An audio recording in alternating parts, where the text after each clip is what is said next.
soon. All right, the startup grind. We'll dive in. Startups. What is a startup? So we talk about startup as a startup company is an entrepreneurial venture that is typically newly emerged, fast-growing business that aims to meet a marketplace need by developing an offering, innovative product, process, or service, right? So we think about startups, and we think of some of our favorite companies today that are kind of out of the startup mode, but started as startups, right? We have Spotify, Airbnb started as a startup, Uber, which, right? Dropbox, Square. Those are all kind of some of the big-time startup companies that started really small, got dumped a bunch of money on them, and then all of a sudden they became really big, right? But startups are a really interesting thing, and I think ultimately, like, why do we truly care about startups? Like, why does that matter? We're in the advertising industry. Why do we need to look at these startups? And Liz mentioned this, and you're going to see some of this today. But when we look at 7 startups today, we're going to run through them really, really quick. Some of these are going to say, wow, that's super weird. Like, why does that matter to me? And truthfully, like, why is that going to matter to the work that I'm going to do back at my desk? Some of them are going to be consumer focused, some are going to be business focused. But ultimately, what I would encourage you all to do is dig beneath the initial layer and think about the technology that's behind it. And know that these companies are some of the most rapidly changing and innovative companies in the entire world, and that they're constantly looking for opportunities to place these ideas into kind of engagement points that we deal with every day. So please, please, please look to these beyond kind of the facade that we're going to show today. Ask questions, do research, and as always, all of this content is going to be available via Edge afterwards. So think about it a little bit. So we're going to start with Bark. Bark's tracking digital content autonomously. How many parents are in the room? Who has kids? Anyone, right? There's a couple parents in the room. And as you know, I'm not a parent myself, but I deal with this, whether it's through church at mentors and things like that. But the amount of digital content kids are punching out each day is increasing rapidly, right? And for parents, it's kind of a scary thing because we don't necessarily know what they're doing online. And in the past, we've been able to grab the phones at night and look through text messages, look through Facebook, and say, oh, looks pretty good, all good, that's great. What Bark does is Bark is an online service that integrates directly with Facebook, Instagram, iMessages, Snapchat, to directly collect and scan all of the content that your kids are pushing out autonomously. And their algorithm actually looks for key indicators for sexting, bullying, suicide, and will alert the parents automatically when it detects that. And so they've scanned and analyzed over 5 million messages to increase this engine so that you wake up as a parent and say, hey, you've been alerted, your kid sent this text message last night at 10 o'clock, here are the parties involved, it triggered the bullying warning, here are a couple ways that we would recommend you to deal with it. Now, for advertisers, like, why does this matter? And I think the biggest thing to look at this is basically saying, we now have the ability through AI to constantly read mass amounts of information and analyze them appropriately. Now, how that affects our business, I think, is different for every single client that we work on. But for parents, this is only $9 a month per family. So you have 5 kids, it's pretty incredible. And no longer do you need to turn in the phone at night, and it'll constantly kind of scan those things, which is really, really cool, right? So Square. Especially in the last few years, you're seeing a lot of Uber for blank, right? Uber was obviously one of the big time startups that we've all taken a look at, and in the last couple of months has taken some interesting turns, but we won't go into that now. But Square is an Uber for haircuts, right? So book an appointment online at a barbershop near you, get Square. And as you can imagine, when we look at an Uber for a haircut, it is an online platform where it feeds both the people who need haircuts, like me, and the people who are really good at giving haircuts, like the private barbers that are spread throughout, you know, the country, right? And so it can service both of them. But it's pretty easy. You can simply find a barber in your local area. You can book an appointment all through the application and then go get your cut at a time that's applicable for you. Now, ultimately, like, what if, right? So we talk about Great Clips a ton. I don't personally work in the Great Clips business, but I know what comes up a ton is the appointment application, where you're able to dive in, find something, check in, all good. What if we were able to enhance that just slightly using some of the features from Square? Maybe we don't copy Square completely, but what if we partner with them? Or we recommend an acquisition and take some of the things that they have there, put it on top of Great Clips, and enroll all the Great Clips stylists in here to bring a new layer of engagement to that platform, which would be really, really interesting. So that's Square. AirFox. So I was looking at AirFox for a little bit, and I came up with this really kind of interesting statistic, and I think any of the IT guys who are in here can probably attest to this. There's 100 million US cell phone subscribers that are on a plan with less than 1 gig of data. And for a lot of us, we all know 1 gig is not that much of data, right? That's, you know, a couple of days on Snapchat, that's some basic emails. It's a gig, right? For some it's okay, but for more and more people, it's not. And so what AirFox does is AirFox is a service provider that partners with brands and sell companies like AT&T, Verizon, et cetera, to give brands the opportunity to sponsor data packages, right? So hear me out on this one.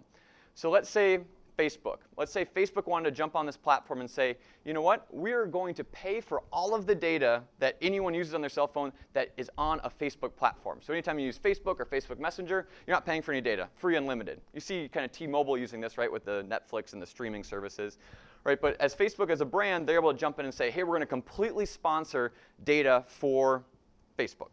Now, Facebook obviously is a huge kind of advertiser conduit, but as brands, we can also use AirFox to do that too. So, you know, if all of a sudden we say, hey, Trolley, and I'm going to go to the next slide. Hey, Trolley, what if we were able to pay for all the data as long as you're on a Trolley-owned platform? So you're on the Trolley Instagram channel, you're on the Trolley Facebook channel, you're on the Trolley Tumblr, you're on the Trolley.com website. We're going to be able to say, hey, if you just live on Trolley, if you just live on the Trolley Tumblr site, we're going to take care of the data costs for you. You don't need to worry about that gig overhead. It brings up a lot of interesting opportunities for our brands to get involved with the data-sucking applications that we constantly try to push on. If you look at Snapchat's one of the biggest data hogs ever. What happens if we were able to pay for viewing Snapchat stories that were by our brands, and we were able to pay for all of that through AirFox, which is pretty incredible to think about. Drizzle. We talked about ad blockers, and ad blockers are a thing, a part of life, part of our lives especially, and they've grown exponentially. I think, you know, people in here, we have ad blockers probably on our browsers, which is an interesting point. We won't debate that right now. But ad blockers are here, right? And ultimately, they have a huge impact on our business, right? So there's predictions that there's going to be a $35 billion revenue that's going to be lost because of ad blockers, and that affects a lot of us pretty substantially, right? But you have companies like Drizzle who are looking to say, all right, we're losing money based on ads that are being blocked online. But we also know that there's some really rich content that deserves to be monetized. We deserve to get benefit from it, right? So what Drizzle does is it's an online layer that can be put on top of actual online content to be able to, whether it's pay per subscriber, right? So instead of like subscribing to the New York Times, maybe you pay 10 cents to read that new article, right? Or maybe you subscribe, but you only subscribe for the day. Or maybe it detects an ad blocker and allows you to disengage your ad blocker in order to be served content. Now, how this applies to the brands and the strategies we have online is different for each one of the companies we work with. But it's interesting that companies like Drizzle are taking on the ad blocker revolution really carefully.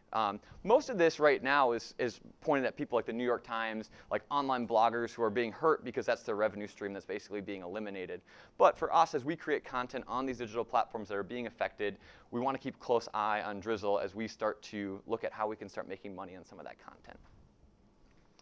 Awesome. So I just kind of went through that a little bit. Earn it. How many people had a piggy bank when they were growing up, right? A big piggy bank full of a lot of dollar bills, little quarters, all that kind of stuff. But what's interesting is as we continue to look at the new kind of money revolution, it's a new world of money, not many of us carry cash anymore, right? I don't carry any cash. I have no cash here. Like I would imagine as parents, it's probably a very similar situation.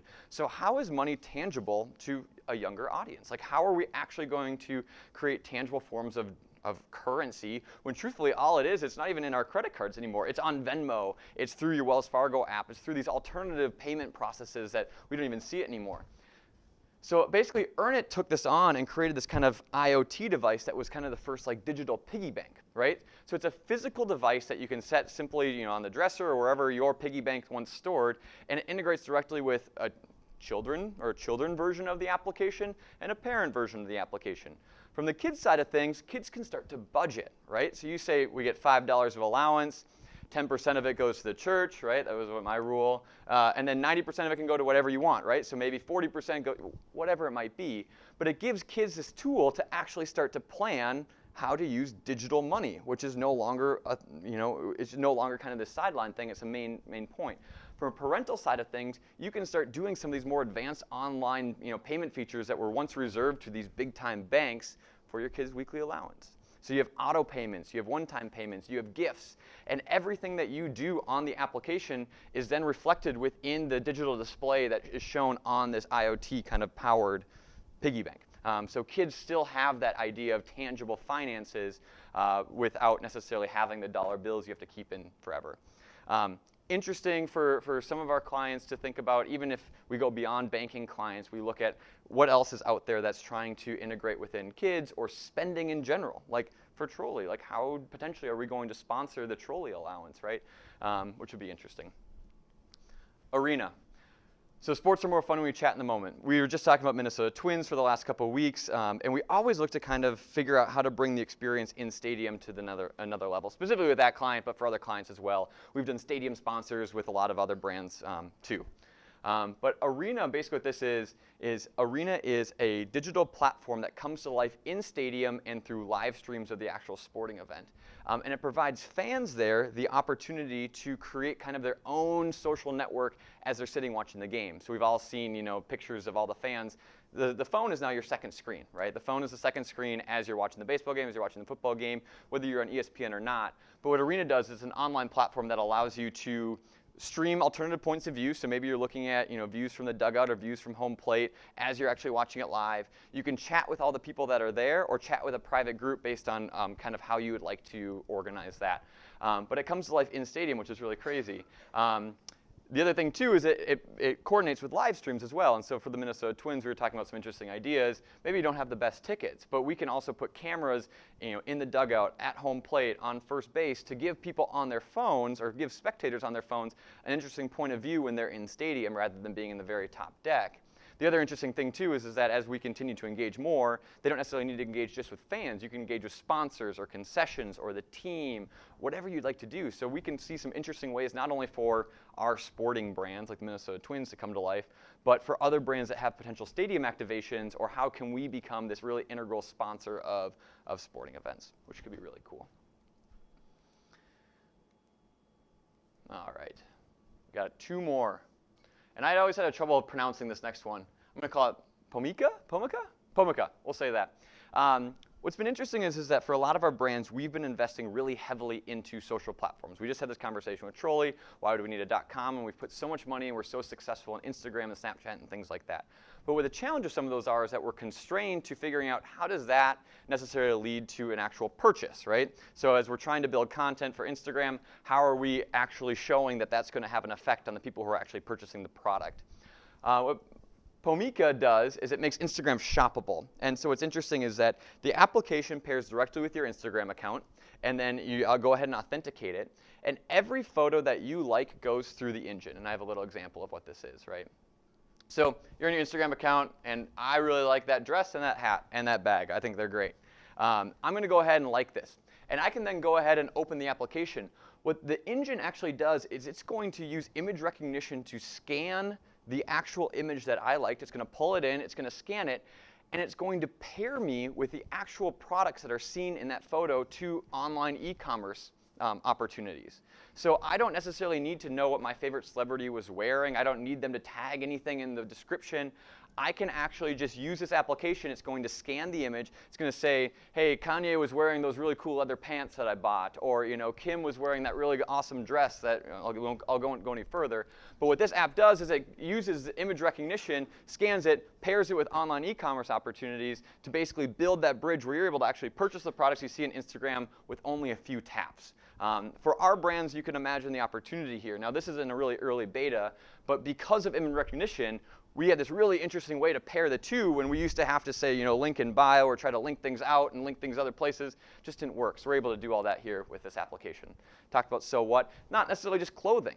Like think about what other things that we can recognize in images that can drive to e-com. And so think a little bit about that, which is really cool. Go grandparent. Go grandparent, this would probably be the hardest tie for brands, but I thought it was absolutely fascinating. So Uber's, once again, I bring up Uber, and I know they're in trying times, but Uber's a really, really cool application. My parents still make me pick them up from the airport at 3 a.m. They're not grandparents yet, but it's so frustrating because I try to talk to them about how Uber is still a really, really cool platform, but they still have that barrier. They don't get it, they don't understand it. What a Go Grandparent does is it transforms those digital opportunities like Uber into a touch-tone phone service, right? So we talk about the technology behind it. We're going kind of back in time here, but something that's really, really comfortable to my grandparents, right? So Go Grandparent, I was actually going to call them here live, but I won't. But you simply call a 1-800 number. So my grandparents call a 1-800 number, and it's as simple as this. If you want a car to come to your home and drive you somewhere, you press 1, right? If you want a car to go to where you were dropped off last, you press 2. You have 3 custom pickup locations that you can select using 3, 4, and 5. So, Target, or the 3 places your grandparents go probably, right? Or you can speak with an operator, right? So you can actually talk to them. What's interesting about this is it still uses the power of the ride-sharing service Uber, but it puts a facade on the top of it that your grandparents are actually familiar with using. And so it opens up the opportunities for Uber to actually transition into an entirely new market without trying to have to teach your grandma how to use an iPhone, right?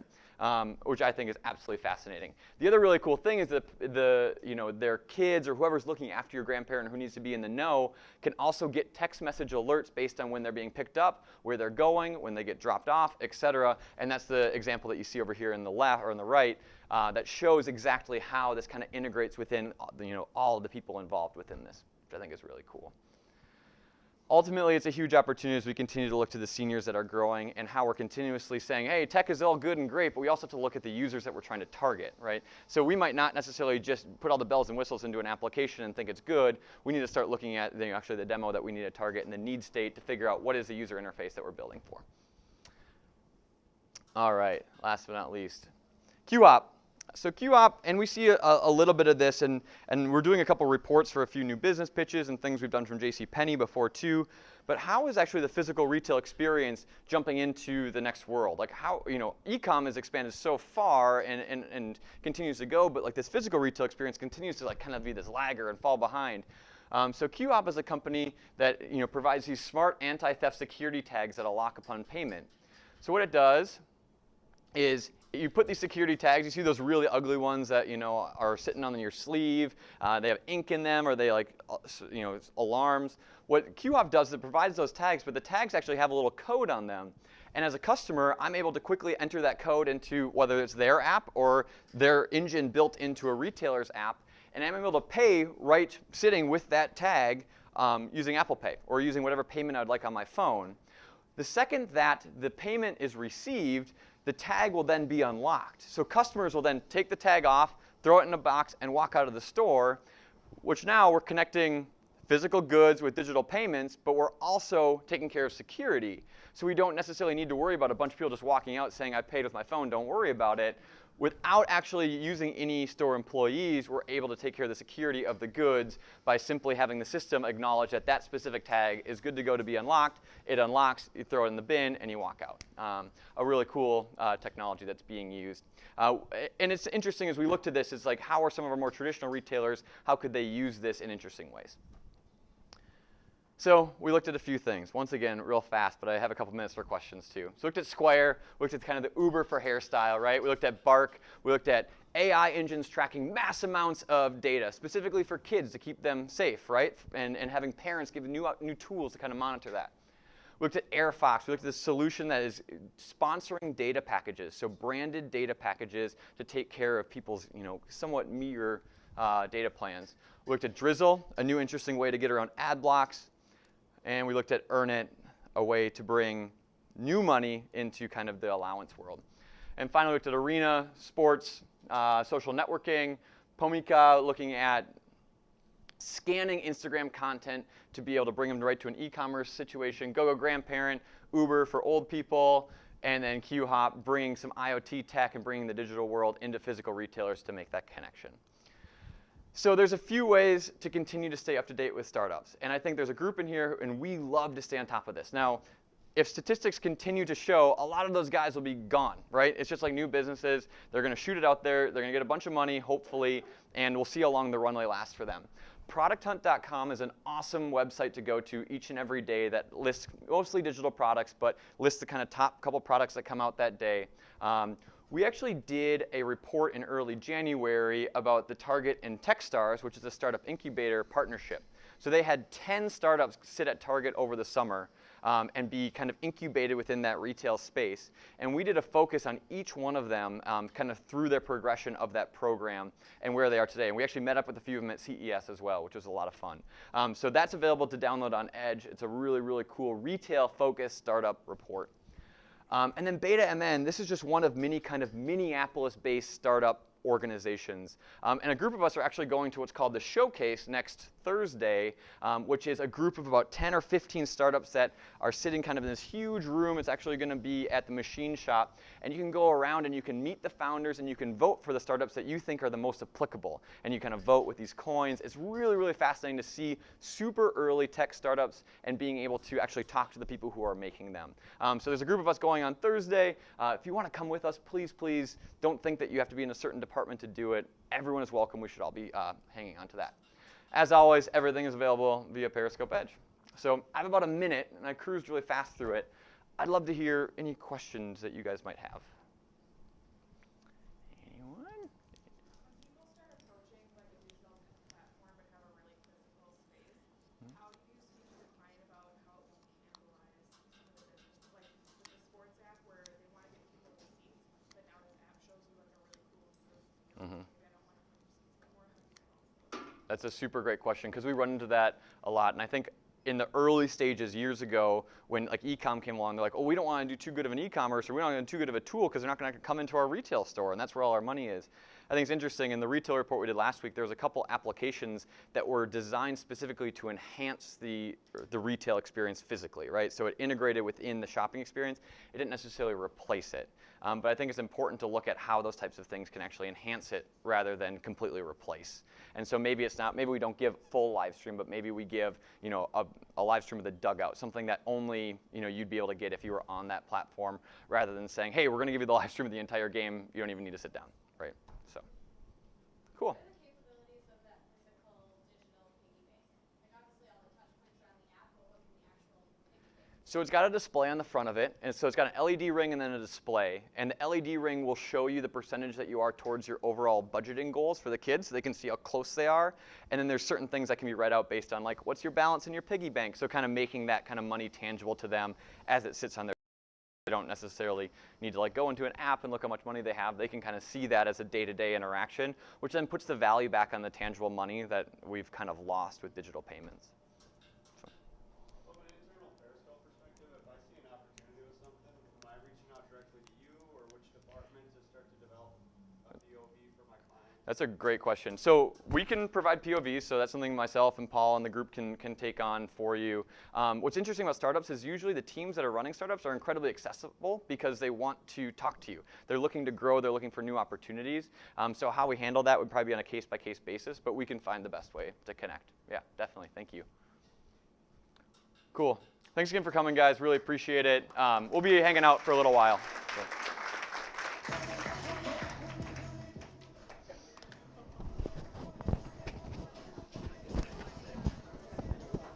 Hey, thank you for coming.